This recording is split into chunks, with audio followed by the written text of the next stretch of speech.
talk about this, but there are some definite pitfalls around dating in an academic career, okay? There are the obvious ones. Don't sleep with your students. Do not sleep with, it's, you know, it will bite you. The academic world is very, very, very small. I don't think students often realize, because, you know, you come to a conference like this and you think, God, there's a million people and you don't know any of them. After a few years, everybody knows everybody, especially in Canada. And rumors, like information, travels, okay? I know way more than I should know or than I want to know about people's personal relationships that are scandalous. Do not allow yourself to be the fodder for gossip. So don't date your students. That can, you know, get you a real reputation for being unprofessional, even if it's after the class is over. Bad idea, very bad idea, okay? Don't date your professors. Also, very bad idea. I know people whose careers have been really, really hurt by this, and the people whose careers are hurt are often the students, okay? Terrible, terrible idea. Don't ever do it. Do not ever do it, okay? Here's one, and you sort of know this is general advice, right? Here's one that you may not have heard before and that you're probably going to, you know, think is terrible, but I'm just going to say it. Don't date other grad students. Not because there's anything ethically wrong with it. And I also say that this goes for like other academics, you know, other professors in other departments, even in other departments. This isn't about rumors. It's not about gossip. It's not about doing anything unprofessional. It's about going back to where you're going to get a job.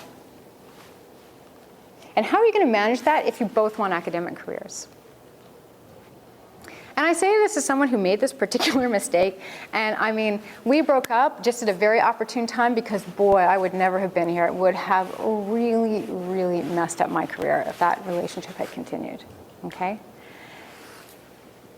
You don't get a lot of choice about where you live and where you're going to go.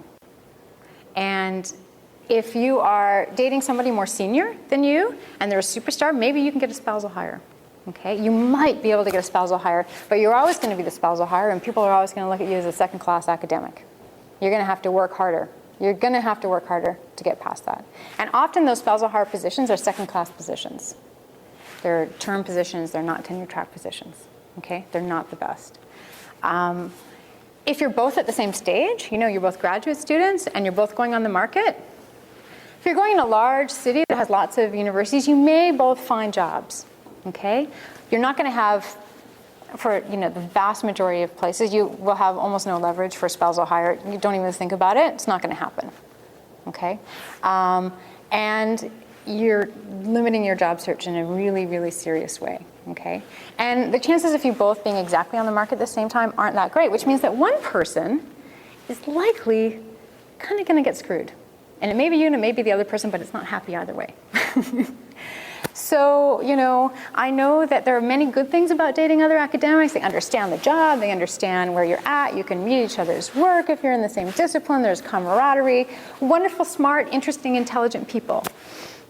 But there is a downside. And, okay, if you're already in it and you're in love and you have children, it's too darn late. I'm not telling you to get divorced. But if you're thinking about it in the initial stages and you're thinking someone's kind of hot, back away. Back away. There's lots of other people in the world who have portable jobs, who can find jobs wherever they live.